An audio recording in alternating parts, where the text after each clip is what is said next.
News. So ఈరోజు మనతో పాటు స్టూడియోలో అయితే ఉన్నారు ఫినాన్షియల్ ప్లానర్ మెరుపుల మధు గారు మనతో పాటు ఉన్నారు. సార్ని అడిగి మరిన్ని వివరాలు తెలుసుకుందాం.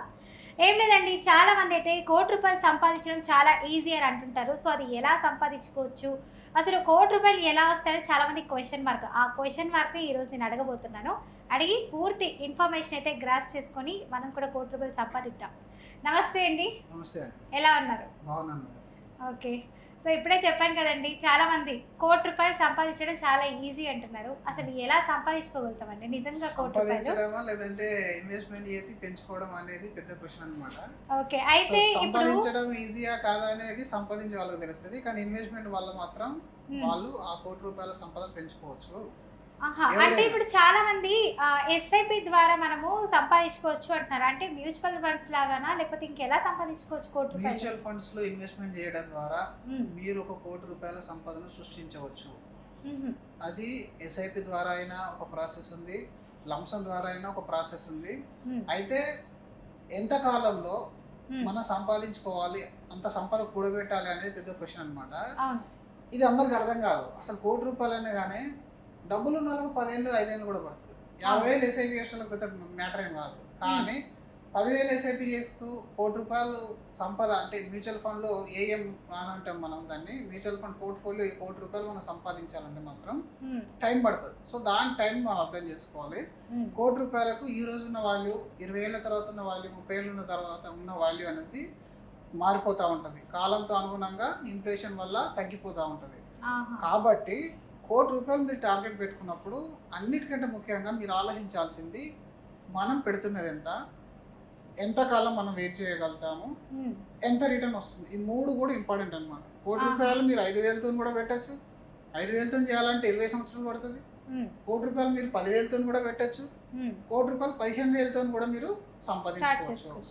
15,000 జనరల్గా బయట అందరికి ప్రాచుర్యం ఉన్న ఒకే ఒక రూల్ ఏంటంటే 15-15-15 రూల్ అంటారు.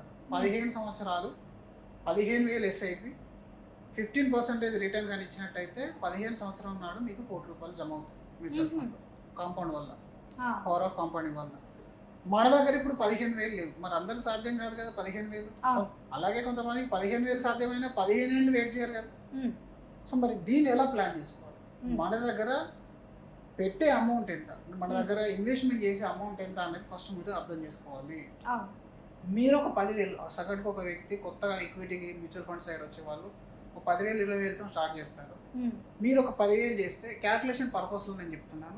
10,000 చేస్తూ SIP every month every year ఒక 10% స్టాప్ అప్ చేస్తూ వెళ్ళండి.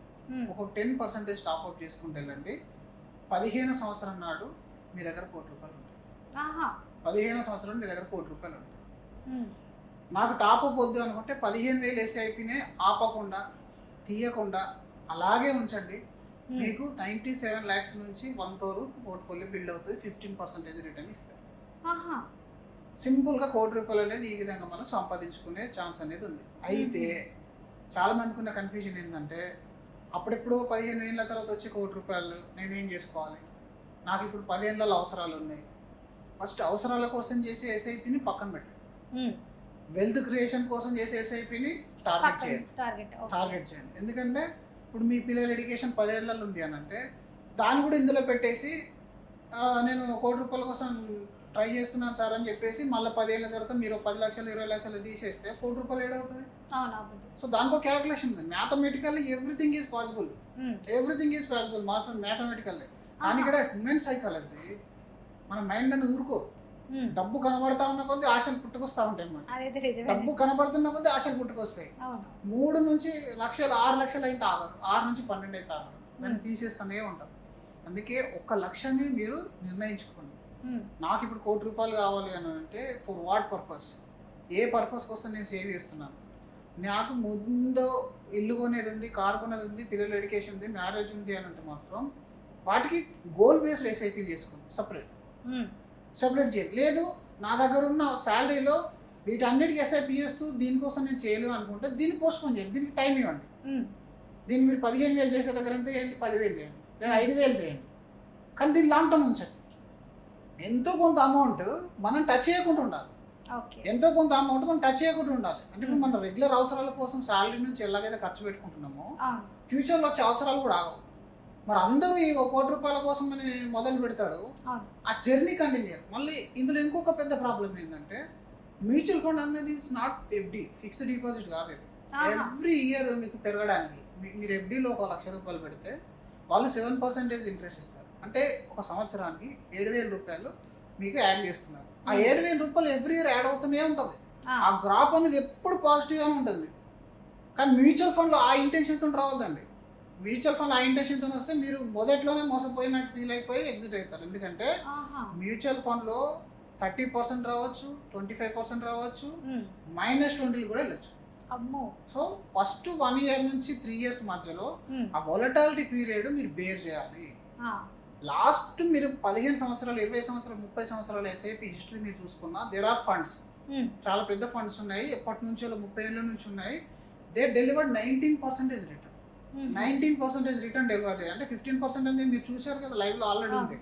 కానీ ఎంతమంది ఆ జర్నీ కంటిన్యూ చేశారు 30 ఇయర్స్? ఎందరో వచ్చారు, ఎందరో వెళ్ళిపోయారు. వాళ్ళందరూ 19% వచ్చినట్టు కాదు. ఆ ఫండ్ మైనస్ రిటర్న్ ఇచ్చిన సంవత్సరాలు ఉన్నాయి, ఆ ఫండ్ 30% ఇచ్చిన రిటర్న్ కూడా ఉంది, ఇచ్చిన సంవత్సరం కూడా ఉంది. అంటే మీరు ఆ వొలటాలిటీని అర్థం చేసుకోవాలి. ఈ సంవత్సరం నా ఫండ్ 30% ఇచ్చిందని doesn't mean that every fund మనకు 30% ఇస్తుంది, ఎవ్రీ ఇయర్ ఇస్తుందని కాదు. ఈసారి 30 ఇస్తే నెక్స్ట్ ఇయర్ అది -10 ఇవ్వచ్చు, -5 ఇవ్వచ్చు. ఈ -10 + 30 యావరేజ్ ఎంత అవుతుంది? 12-15% మధ్యలో వస్తుంది.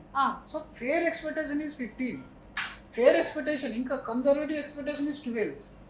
దీన్ని ఏ విధంగా ప్లాన్ చేసుకోవాలి, ఇంకొంచెం బెటర్ వేలా నేను ఎవరి దగ్గర నా హెల్ప్ తీసుకుంటే నేను ఈ యావరేజ్ ఒక 12 కానీ 15 కానీ బీట్ చేయగలుగుతానని ఆలోచించాలి తప్ప నాకు 30% లాస్ట్ ఇయర్ ఇచ్చింది సార్, ఈ సంవత్సరం మీరు ఇచ్చిన ఫండ్స్ ఇవ్వలేదు, లేకపోతే నేను పెట్టిన ఫండ్ ఇవ్వట్లేదు అని చెప్పి మీరు జంప్ కావద్దు. ఈ సంవత్సరం ఇవ్వాలి, మళ్ళీ నెక్స్ట్ ఇయర్ యాడ్ అవుతుంది. సో మార్కెట్ సైకిల్ ఇంకా మూవ్ అవుతుంది అనమాట. ఈ సైకిల్ మనం అర్థం చేసుకోవాలి. మొదటి 5-10 సంవత్సరాలు మీరు కనుక మ్యూచువల్ ఫండ్ ఎస్ఐపిలో కంటిన్యూ అయ్యి ఉంటే మీరు లైఫ్ టైం అమౌంట్ విత్డ్రా చేయరండి. మీరు ఓన్లీ ప్రాఫిట్ మీరు విత్డ్రా చేసుకుంటారు, లేదా సిస్టమేటిక్ విత్డ్రాల్ ప్లాన్ పెట్టి లైఫ్ టైం కంటిన్యూ చేస్తారు, లేదా మీ గోల్ అచీవ్మెంట్ అయినప్పుడు కావాల్సిన అమౌంట్ తీసుకుంటారు. కానీ ఎప్పుడు బ్రేక్ చేయరు. సో 1 కోటి రూపాయలు టార్గెట్ అనగానే ఎగిరి గంతేసి మళ్ళీ ఒక 3 నెలలకు, 4 నెలలకు, 5 నెలలకు డిసిజన్ చేంజ్ చేసుకుని సార్ నాది నెగిటివ్ వస్తుంది. నెగిటివ్ వస్తుంది ఎందుకంటే ఇది stock market, it's volatile market. మొదటి 3 సంవత్సరాలే, మళ్ళీ ఆ 3 సంవత్సరాలు దాటితే మీకు అంత వోలటాలిటీ ఉండదు. మళ్ళీ అందులో డిఫరెంట్ సెక్టర్స్ ఉన్నాయి, అర్థం చేసుకోండి. Small cap, mid cap, large cap, sector, ఇలా థీమాటిక్, ఇంటర్నేషనల్, హైబ్రిడ్, ఆర్బిట్రేజ్, ఎన్నో రకాలు ఉన్నాయి, ఎన్నో రకాలు, కొన్ని వేల ఫండ్స్ ఉన్నాయి. సో ఆ వేల ఫండ్స్లో మన గోల్కు తగ్గ ఫండ్ ఏంటి, ఏ ఫండ్ మేనేజర్ బాగా మెయింటైన్ చేస్తున్నాడు అని మీరు అర్థం చేసుకుంటే మాత్రం 1 కోటి రూపాయలు సంపాదించడం అనేది కల కాదు. 1 కోటి రూపాయలు సంపాదించడం అనేది, 1 కోటి రూపాయల పోర్ట్ఫోలియో బిల్డ్ చేసుకోవడం అనేది ఇది ఒక ట్రాష్ కాదు, ఇది ఒక ఫేక్ కమిట్మెంట్ కూడా కాదు. It is 100% ప్రూవెనే.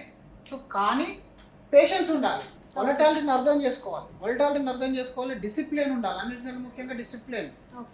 నేను ఎంత సేవ్ చేస్తున్నాను, ఫండ్ ఎంత రిటర్న్ ఇస్తుంది, అది ఎంత కాంపౌండ్తోని గ్రో అవుతుంది, అది ఎంత కాంపౌండ్ రిటర్న్తో గ్రో అవుతుంది. ఇది 3 కనుక మీరు చూసుకొని బాగా ప్లాన్ చేసుకుంటే 1 కోటి రూపాయలు అనేది ఎవరికైనా వస్తుంది. మీ సాలరీకి తగ్గట్టుగా ఎక్స్పెక్టేషన్ పెట్టుకోండి, మీ ఇన్వెస్ట్మెంట్ తగ్గట్టుగా ఎక్స్పెక్టేషన్ పెట్టుకోండి. వచ్చిన 30,000 నుంచి నేను 20,000 ఎస్ఐపి చేస్తాను ఎప్పుడు అనుకోవద్దు. ఫస్ట్ మీ లైఫ్ గడవాలి, ఈ లైఫ్ గడిచిన తర్వాత మిగిలిన దాన్ని ఫ్యూచర్ కోసం సేవ్ చేయాలి, అంతే కదా. మీరు చాలా మంది అలా చేయట్లేదండి, ముందు అవసరానికి యూస్ చేసిన తర్వాత మెల్లమెల్లగా అది కట్టుకుంటారు. 2 రకాలు ఉంటారండి, 2 రకాలు ఉంటారు. ఒకటి ఉన్నదంతా అవసరాలకు వాడేవాళ్ళు, ఇంకొంతమంది అసలు మొత్తానికి అవసరాలన్నీ పక్కన పెట్టేసి ఓన్లీ సేవింగ్స్ అని ఉన్న వాళ్ళు కూడా ఉంటారు. మీరు చూసే ఉంటారు మీ రిలేటివ్స్లో కానీ, నెట్వర్క్లో కానీ.